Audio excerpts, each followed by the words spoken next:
how I was talked to even then, like, absolutely broke me, because, like, I felt like I was being talked to like I'm less than human. Yeah. Yeah. It's gotta be feel so degrading, you know? Mm-hmm. Yeah. Do you feel like when you were going through all of that, do you think you were trying to escape something while you were in the midst of doing all this? I think that I was trying. Well, I know that I was trying to escape my childhood. I feel like I was constantly trying to just escape not feeling loved while actively trying to seek out love. If that makes sense. Right. Like, I was trying to Mhm. escape. I was trying to, like, escape the my mom doesn't love me, like my own family doesn't love me, to by chasing love from an older man that's doing nothing but feeding me drugs and manipulating me. Yeah. This is Rock Bottom with Ryan. No sugarcoating, no filters. The pain, the chaos, the truth. No bullshit. Just recovery.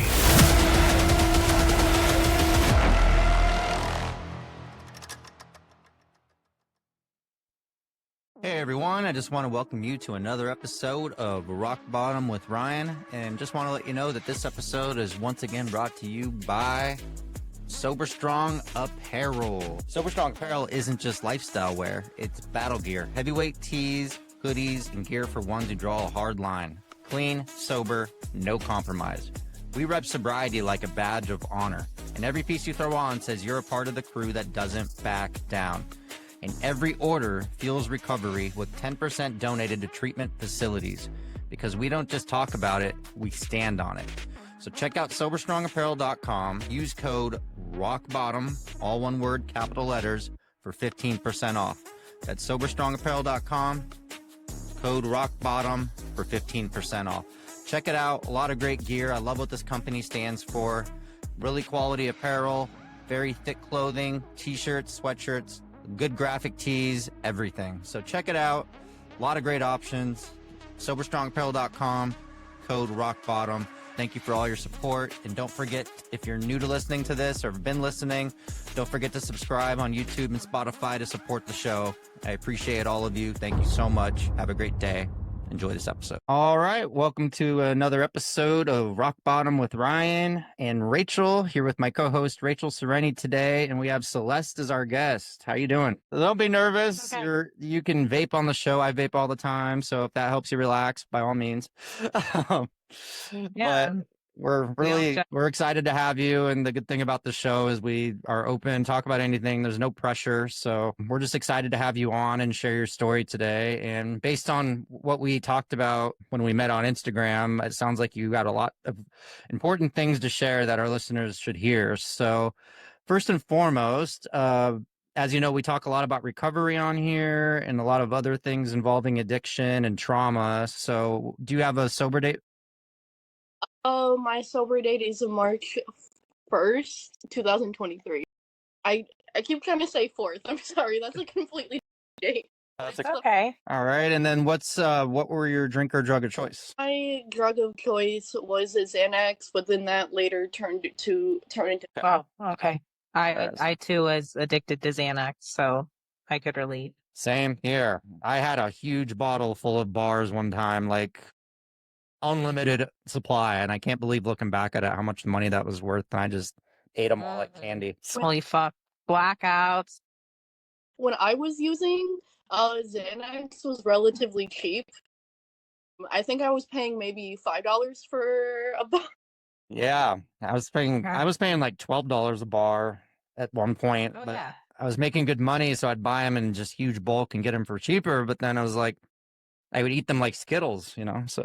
So yeah, let's kind of go into before Xanax and all that. Let's go into starting from childhood. Like, what was life like growing up? What was your family dynamic? What was everything like before you used the first time? I like to say that I was destined to be an addict because my mother was an alcoholic, but she was not like the I have to drink every day type of alcoholic. It was when she decided that she was going to drink, one glass of wine was not going to be enough. One glass of wine would turn 6 bottles of wine with her. And my brother was my older brother that I looked up to a lot growing up, was also an addict. But I was maybe like 8 or 9 when he was in addiction. So my mom kind of focused so much of her energy on him that I got heavily neglected as a child. I don't know if either of you guys know what glass child syndrome is, but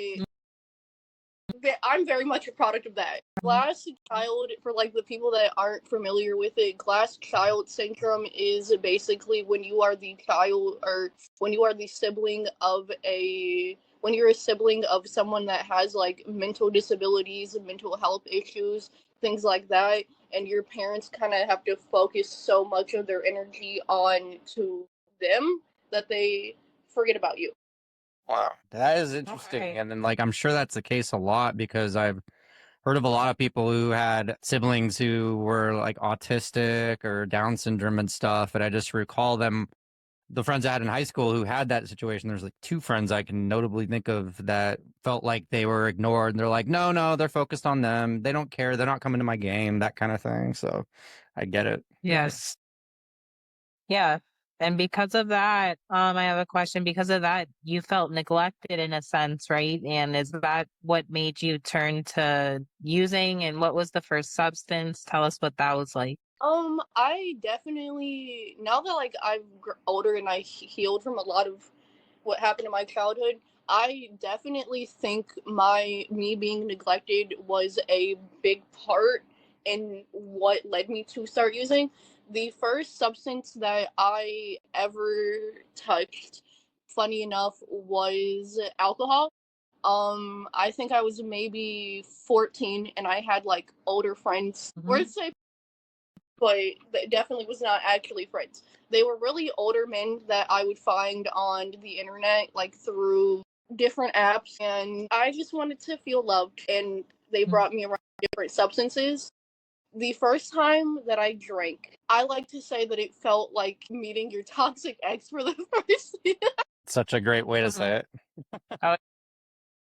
It was like love at first sight, if you will, because I quickly, the second that I decided that I was going to take my first shot of Pink Whitney, became enamored, honestly, almost obsessed with alcohol at a very young age. Wow. So how did that? And what was it like? You first, Rachel. How was that like for you? Like, what was your first experience the first time you got drunk? The first time I got drunk, it felt great. I felt like the door to Narnia opened, because I've always had like a hard time making friends because of my own like issues. I'm also on the spectrum, but I'm higher functioning on the spectrum. So I've always had like issues making friends. And then with alcohol, I was the life of the party. I was dancing around, I was joking, everybody wanted to be my friend when I was drunk. Yeah. So it just brought out like it cured the social anxiety and just kind of gave you that looseness. Yeah. Yeah. So how did that like progress into drinking regularly right off the bat, or was it just kind of like drinking socially on weekends or around your friends or people you thought were your friends? How did that go? It quickly transpired into drinking every day, because not only was I like fun and sociable, it quieted the thoughts that I always had in the back of my head of I'm not good enough. My own mom doesn't care about me enough. It kind of like quieted all the negative thoughts that I would have in my head. So I very quickly started drinking every day. I remember, I laugh at this now that I'm sober because I think it's very funny. I think every alcoholic or addict has had to find creative ways to sneak their DOCs or drink, or their alcohol into places that it shouldn't be. I decided, I think I was a sophomore in high school around this time, that I was going to take a water bottle and fill it with vodka. And then I was going to take like the powdered Kool-Aid, like the little water packets that you use to like make your water flavored or like colored.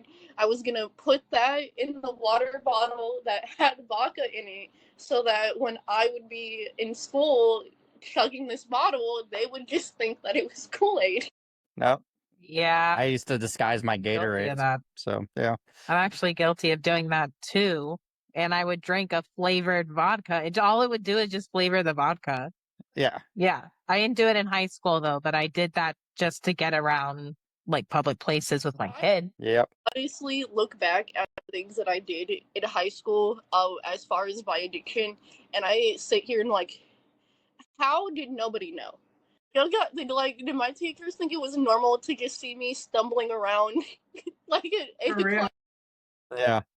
No, I mean, I was doing Vaderades, which is what I called them, where I'd drink the first half of a Gatorade, fill the rest with vodka, and I would bring those to work in my mid-30s. I'm just looking back at it. I'm like, here you are talking about doing it in high school, and I'm like, well, I was doing this as an adult, so maybe I've got some issues here. At the playground. I was doing it at the playground and basketball games, so Yep. So I we get it. could relate. You gotta find some way to make the basketball games more entertaining. My God, yeah, Jesus Christ. Or the anger that I would go through when my kid wouldn't get the ball. Like I had to take a shot immediately. So when did drinking kind of transform into pills and stuff? So I was in the height of my substance abuse problem, 2015 to 2016. And I'm not sure if either of you guys remember, but around like to 2016 to like 2018, the youth was going through what I like to refer to as the Zandemic, where because of certain rappers that were popular in the media at the time, a large amount of the youth was also partaking in those substances. For me, it went from alcohol to the common party drugs like cocaine, Molly, everything else, right? And I remember I remember the first time that I did Xanax, I was at a party and I had done a little too much cocaine. So I was like freaking out, like convincing myself of all types of things in my head. And my friend at the time was like, you need to calm down, and gave me a piece of Xanax bar. And that is when everything, the floodgates opened with me. Yeah. And immediately you just felt relaxed, calm, and you're like, okay, this is my drug now. This is what simmers me down. Yeah. Wow. Yeah, I get it. I really, really do. Yeah. It just shuts your brain off and makes everything feel quiet immediately. Like what? Within 10 minutes, it's a very fast acting drug, actually. Yeah. And that's how I used to calm myself down after a night of Coke. I would have to have Xanax to go to sleep. Yeah, So, balance. yeah. I later ended up figuring out that I was not doing Xanax. I was not doing actual like prescription medical grade Xanax, that I was doing Xanax cut with fentanyl, which is kind of how that pipeline started with me.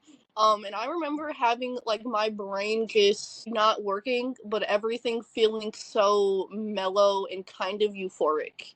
I don't really know how to explain it other than like I felt like I was in like the end scene of like an indie movie when like everybody's like in the car. It's like happy and dancing. That's how I felt on the Xanax that I was taking. Yes. But really, we're just nodding out. Jeez, that is scary. Fentanyl seems like it crept in the weirdest ways, that it was just like laced in with everything all of a sudden. And the next thing you know, people are going to get real fentanyl because they got addicted to it. It's like crazy. But people were doing it unknowingly for a while, it seems like. So. Oh my God. I didn't even think about that.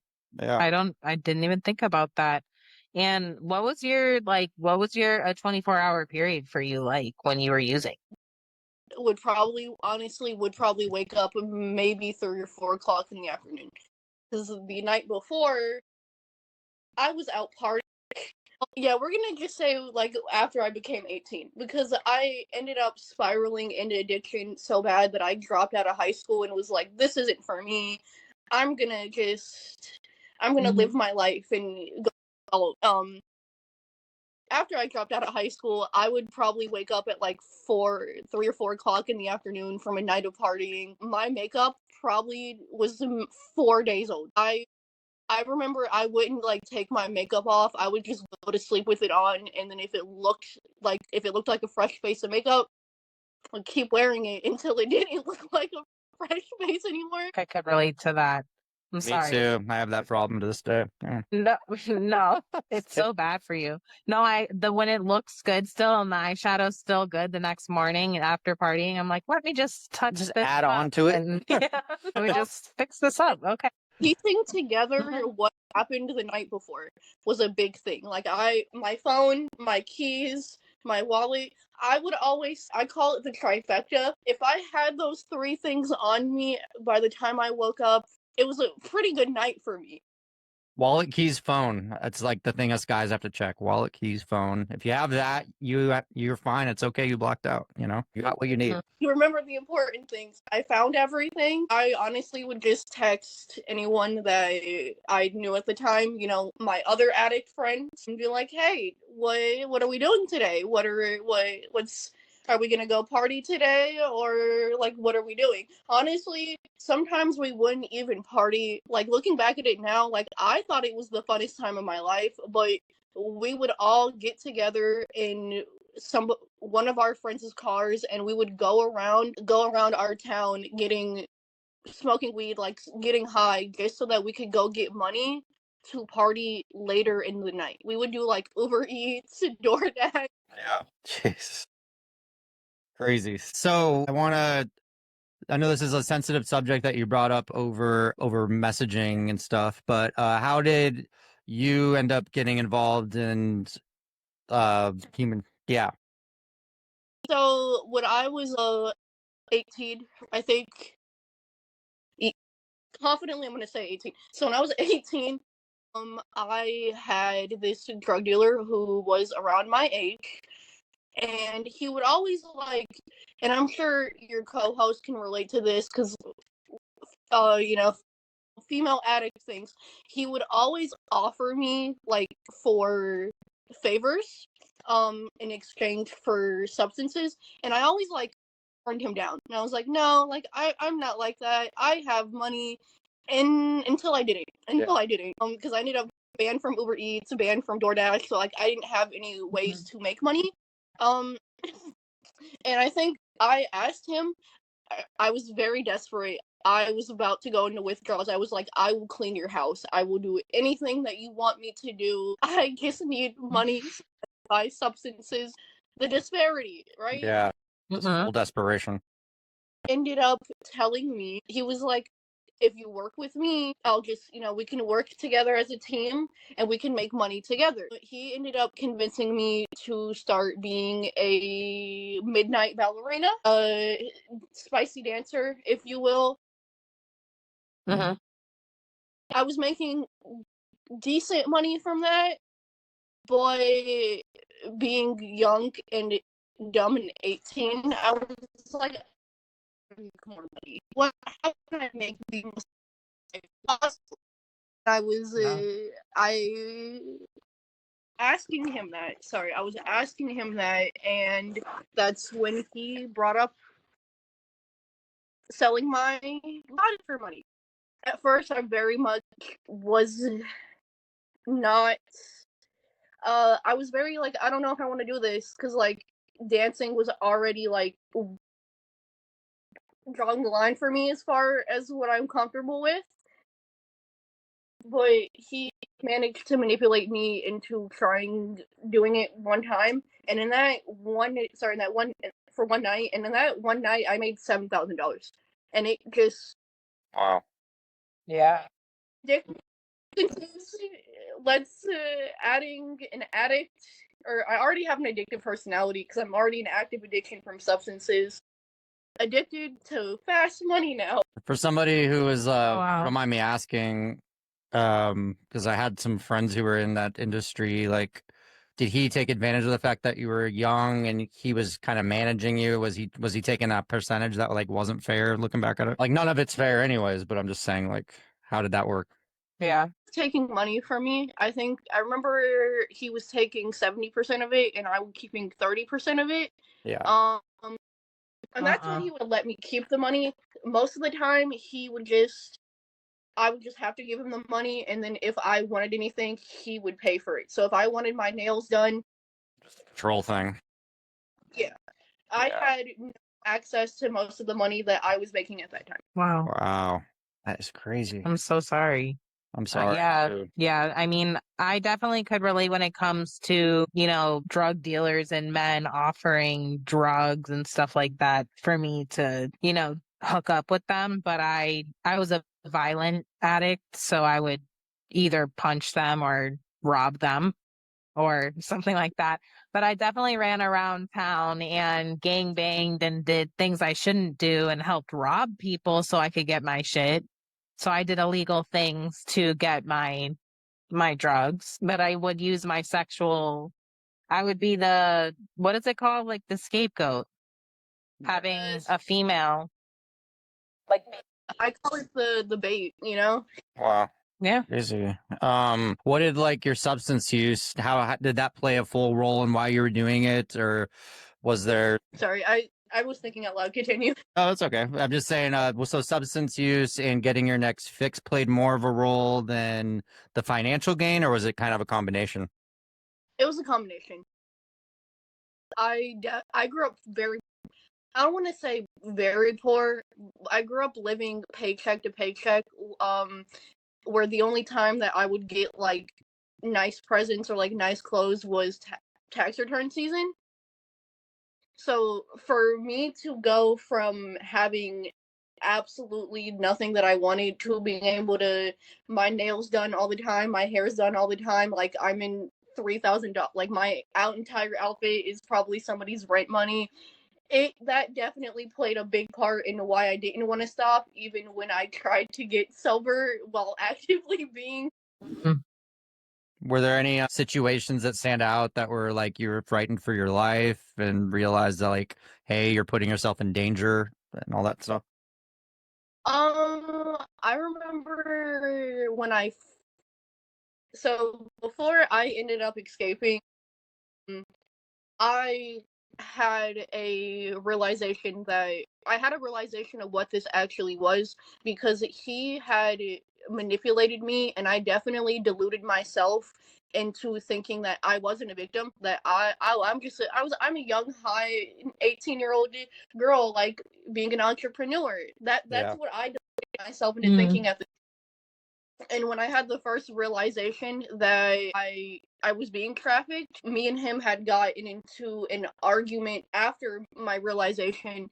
I don't remember what the argument was about, but I remember him pushing me, and I think something in me just was like, no, I'm not going, I can't do this anymore.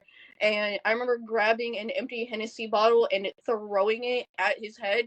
And obviously he knocked out, but the bottle didn't break for some reason. I'm over here like, hell yeah. And then I ran and I tried to go to my only safe person that I had at the time, which was one of my best friends, and I told her what was happening, and she did not believe me. She was like, you're crazy, like like that's not what's happening, like, because she was very much also like in the hood rat mentality at the time, so she didn't see it as me being a victim. She saw it the same way that I saw it, which was, me being a young entrepreneur. And she ended up like convincing me to go back. And when you went back, what was that like for you? Like, how did you go back and what was that like? Yeah. Well, I knew his address, so I took the bus there, like back to his place, because that's where I was living as well. And weirdly enough, he did not remember what happened. I just walked back into the house, and he asked me if I wanted a bump of ketamine, and everything went about normal. And it was really weird to me, because I think you would remember a 4'11" girl hitting you upside the head with a bottle. Maybe he got Yeah. Maybe was too high. Sometimes that's where drugs come into play, and it's not always a bad thing because they don't remember anything. Drugs and adrenaline are one hell of a mix. I have seen people survive things that you would not be able to survive if it were not for that combination. Yeah. True.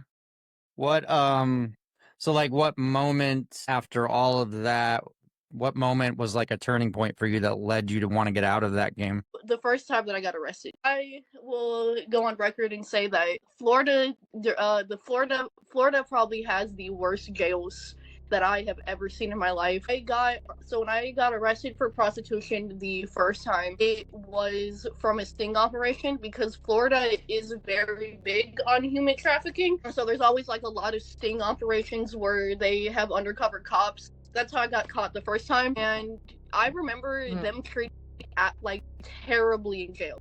I'm talking like I was the only person, because obviously like I'm seeing how they're talking to the other inmates there. I was the only person getting like screamed at all the time. I was the only person like getting manhandled by like COs and stuff. Like I remember when they arrested me, like at the hotel that we were at, I put my hands behind my back. Like I wasn't trying to catch another charge of like assault on an officer or anything like that. I just complied. I put my hands behind my back, and the officer like grabbed my hands and like pushed me into the cop car. Just how I was being treated in jail by like the COs, and honestly how I even was like talked to when I had to go in front of the judge for that charge. How I was talked to even then like absolutely broke me, because like I felt like I was being talked to like I'm less than human. Yeah. Yeah. It's gotta be feel so degrading, you know? Mm-hmm. Yeah. Do you feel like when you were going through all of that, do you think you were trying to escape something while you're in the midst of doing all this? I think that I was trying. Well, I know that I was trying to escape my childhood. I feel like I was constantly trying to just escape not feeling loved while actively trying to seek out love. If that makes sense. Right. Like I was trying to escape. I was trying to like escape the my mom doesn't love me, like my own family doesn't love me, to by chasing love from an older man that's doing nothing but feeding me drugs and manipulating me. Yeah. Yeah. Yeah. Yeah. And then when you did get out of jail, what was the first step? Did you go back to that lifestyle, or was that your turning point? How old were you? What was life like? Um, I think I was 20 when that first arrest happened. When I tried to get sober, I did. I went to an AA meeting. I went to an NA meeting, and I was young.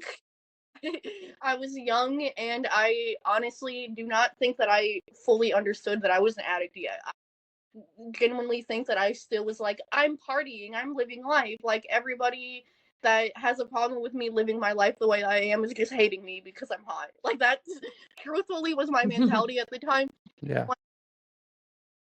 I just remember being in NA and like hearing people be like, I lost my kids, I lost my house, and me just not caring because I didn't have any of that. So I didn't take it seriously, and then I was like, I'm just gonna go back to doing what I wanted to go do, which is what I was doing. So then How did that come about? Yeah. I left the NA meeting, maybe 20 minutes into the meeting, texted my trafficker to come pick me up, and he did. And he took right back to it. And how did you get out when you got out of that, stop working with the trafficker and stop drugs? Did that happen at the same time, or like what happened that day? So the day that I finally decided that I didn't want this anymore, I had probably been arrested 7 or 8 times for prostitution all throughout different parts of Florida. The day that ended all days is what I like to call it. I was supposed to see a client, and I was telling my trafficker, I was like, I think that this is a setup. Like, I was like, after a few times of dealing with it, you kind of learn how to, like, figure it out, right? And he was like, I don't know what you're talking about. Like, you're overthinking. Like, you're just fucked up on drugs. Like, it's not a setup. And at this point, like, even before the day that ended all days, I wanted to get out so bad. I had made multiple attempts to get out. Like when my trafficker was assaulting me, I always tried to call the cops, but they didn't really want to do anything about it because I think they didn't believe me because of my record even before that. I tried to like reach out to my family, but they wanted nothing to do with me because of my addiction at the time. So I felt like I didn't have any other opportunity until that day. I was telling my trafficker that I felt like it was a setup, and he, kind of gaslit me into thinking that I was crazy and that like it wasn't a setup. It was. And as soon as they put me in cuffs and did the whole routine, I just immediately knew that this was my escape out, because I had been trying to figure out how to get out and was kind of waiting for an opportunity to get out. And I feel like the universe just, here you go. When I got arrested, I was like, they were cuffing me, and I was like, I'll tell you whatever you want to. I was like, I will tell you whatever you want to hear. I was like, I'll help you with the investigation. And they did not believe me. The cop actually told me for word, shut the fuck up, when I was saying that. So I was just like, What the hell? okay. In my head, I was like, never mind, never. But here your trafficker is, you're getting arrested 7, 8 times, and then your trafficker gets like no consequences at the same time. And then the cop doesn't even believe you. I would be so pissed. Hell yeah. I felt so defeated in that moment, to the point where I was like, maybe this is not my way out, And they did not give me bail this time. Probably, honestly, because of the amount of times that I was bailed out previously, and I would just not show up to court, and I would play Tom and Jerry with the officers a lot. I would get bailed out of jail in Florida and be like, okay, let's go to Texas. Like, that's definitely probably why they did not give me bail this time. So I had to sit in jail until they wanted to give me a court date, which in Florida can be anywhere from a month to a year before you even get your first court date. Jail is very lonely, especially because they had me in isolation, where they had me in a cell by myself. I was going insane. I really, truthfully, was actually going insane, because I'm alone with my thoughts, and I'm withdrawing because I can't get my drug of choice, and I eventually cracked. I eventually was like, I cannot do this anymore. I think I had the realization of, I remember I looked at they would let me out. They would let me and everybody out for like segregation out. That was in segregation out to like shower and everything. And I remember like looking in the jail mirror to wash my face and being like, who are you? You know what I mean? Like, this is not the little 13-year-old who like loved anime and like drawing and stuff. Like, I don't know who this is anymore. Yeah. And that's kind of when the realization hit me of, I completely ruined myself for somebody that doesn't even care about me. Because this is like 4 or 5 months of me being in jail when I had this realization. My trafficker, no call from him. He did not try to come see me. Didn't even try to like put money on my books so I could buy anything. So I was just basically abandoned the second that he was like, I can't make money off of her anymore. Then it just clicked for me. Why am I gonna sit here and ruin my life for someone? It's a shit person. Yeah, I don't blame you. And at this, like, in me going to jail, or like in the time that I was in jail for this time getting arrested, detectives were trying to like talk to me. Like, they would come to my cell and they'd be like, hey, like, if you tell us everything, we'll do this for you. If you tell us this, we'll do this for you. And I was like, yeah, all right. Sure. Yeah. Sure. That's what you. But once I had that realization, I remember going to shower, and then as soon as I got out the shower, I went to one of the COs and I was like, can you reach out to the detective that has been like bothering me? I'm ready to talk. Oh. Wow. And then how soon after did you get released, and did you stop drugs as soon as you were out? I got released 2 or 3 days after, and I did not stop immediately. It took me for me to really hit rock bottom in my mind. So I thought when I got out that I was gonna be able to get all my clothes, all my shoes, like everything that I had owned, right? No. They would not let me go anywhere near that house anymore. I think they if I'm not mistaken, because like my memory is a little wonky from this time period, I think they put crime scene tape around the house or were investigating it for evidence of other girls or whatever, because I remember his mom not even being able to go in the house because she also lived with us. Crazy. And after I told them everything, I sat in that interrogation room for 12 hours telling them absolutely everything. Like, they managed to seize his phone at some point during the interrogation with me, and I was going through his phone being like, that's the person that he gets this from, that's the person that he gets that from. And all they gave me after that was all the charges dropped from every prostitution charge I'd ever gotten and a place to stay until they figured out what they were gonna do with me. They It was like a month period between me getting out and what they decided to do with me. I decided I was like, I'm just gonna keep doing what I know to do, which is partying. Until they decided to put me in rehab. Wow. And then rehab is when you quit for good, and that was like your sober date? No, my sober date was actually a month after I got into rehab.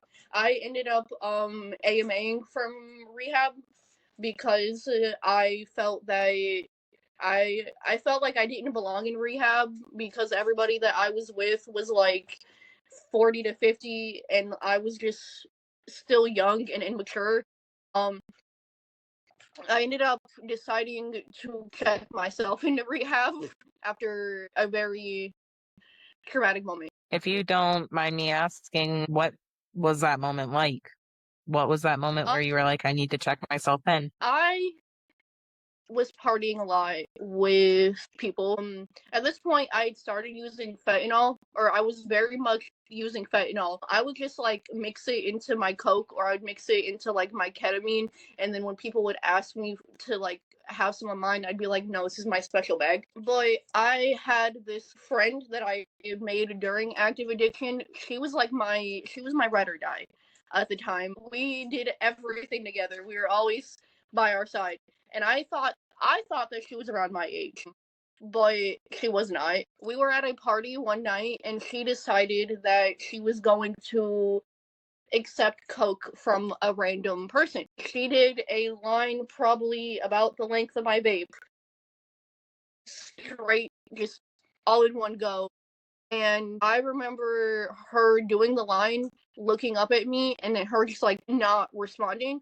So I was like, hey, are you okay? And before I could even be like, are you okay? Before I can even fully say, are you okay? She starts seizing up. Oh my God. I Narcaned her. I tried to do what I could do. Ultimately, it was too late. So I called the ambulance, and the ambulance was telling me to resuscitate her, everything that they tell you to do. And as soon as the ambulance and the cops got there, I had decided that I was going to call her mom because I know that she was very close to her mother and I had also developed a relationship with her mom, so I figured that hearing that her daughter just seized up from doing substances would be easier to hear from somebody that's closer to her than it would be from, right? Her mother starts freaking out, losing her mind. Turns out that girl was not 20. She was 15. God. Crazy. Yeah, so me and her mom, I ended up riding in the ambulance with her to the hospital, and her mom met us there. And by the time that her mom had got there, she'd passed away. Heartbreaking. I remember her mom crying to me and being like, "Do you know what killed my baby?" And I actively am. Also, by the way, I am high on what killed her because we ended up figuring out through a toxicology test that she was that coke had fentanyl in it, and that's what killed her. So I'm sitting here high off of the substance that killed her daughter, having to look her in the eye and be like, it was probably fentanyl. That was the pip. That right there is what made me get sober, because I was truthfully, I was a 15-year-old girl running around, hanging out with people that are definitely too old. I was a 15-year-old girl hanging out with people that I should have not been hanging out with, that are like my age now. I'm 24.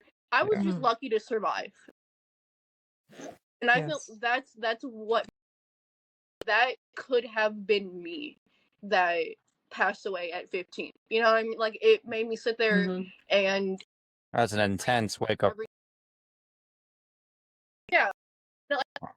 It also, like, definitely, I felt so guilty having to sit there and, like, tell her, like, yeah, I've been partying with your daughter for, like, 2 years.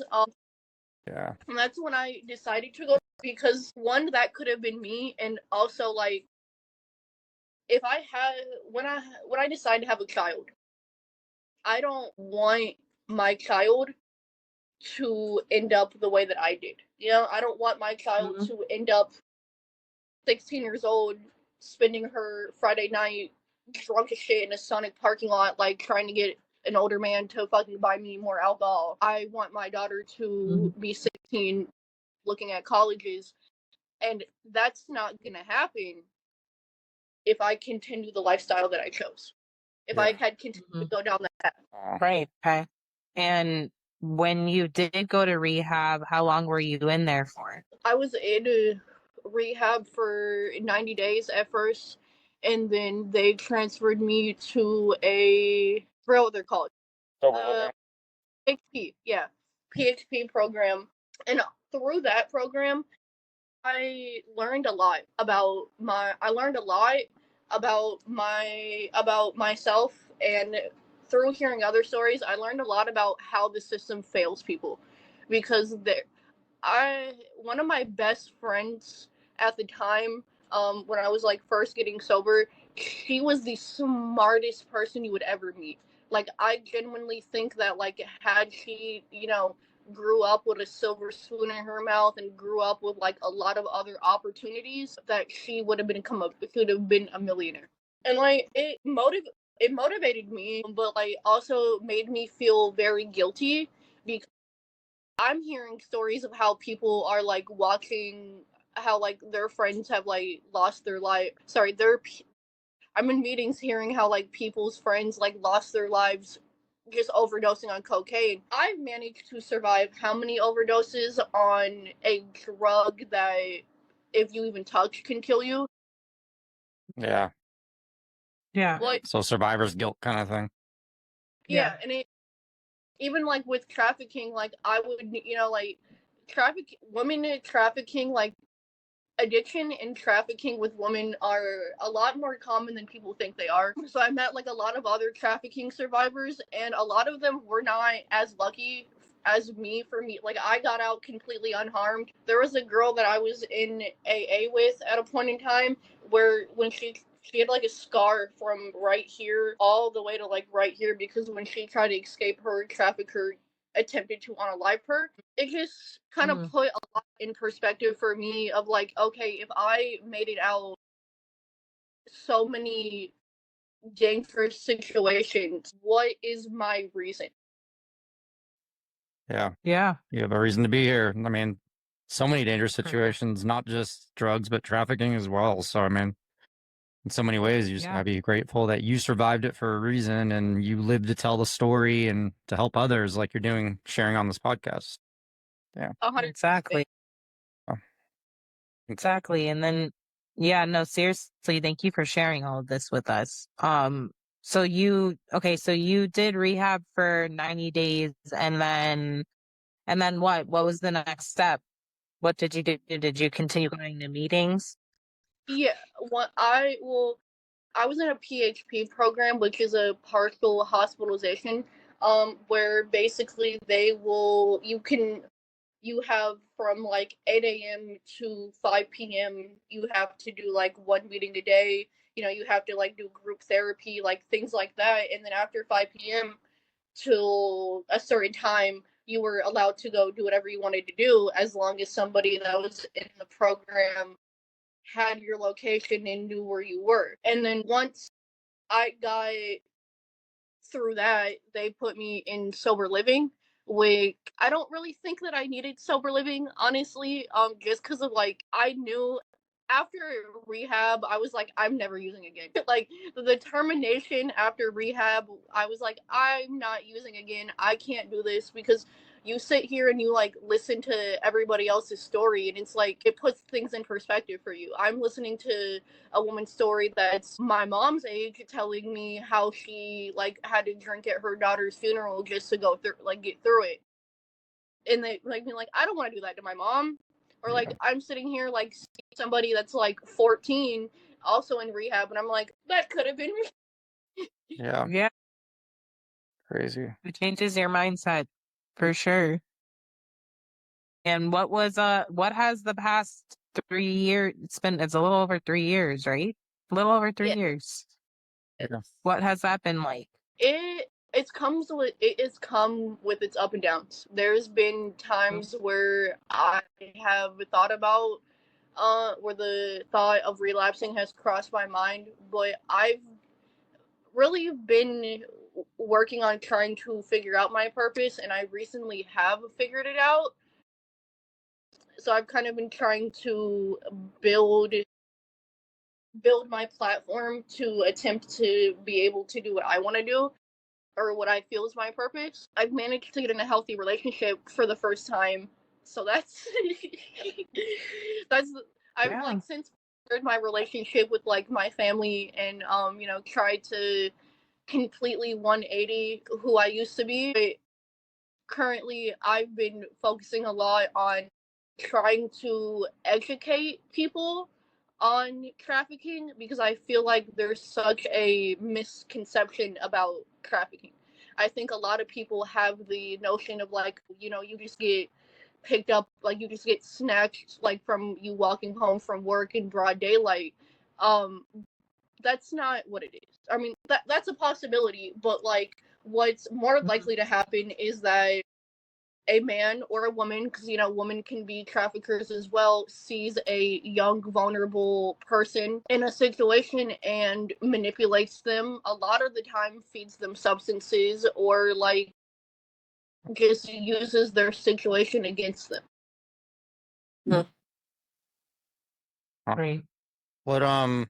What would you say now that you are out there and being outspoken about it? What would you say to someone who's currently going through something similar as far as trafficking and addiction? For trafficking, I would tell them, it's not your fault. It's not your fault. How you're feeling is 100% valid. Blaming yourself is not going to make your situation of getting out or healing from what happened to you any better, because sometimes there are bad people that want to take advantage of people that are in bad situations, and you are not less than because of what happened to you. You are still capable of loving yourself. People are still capable of loving you despite what you have been through.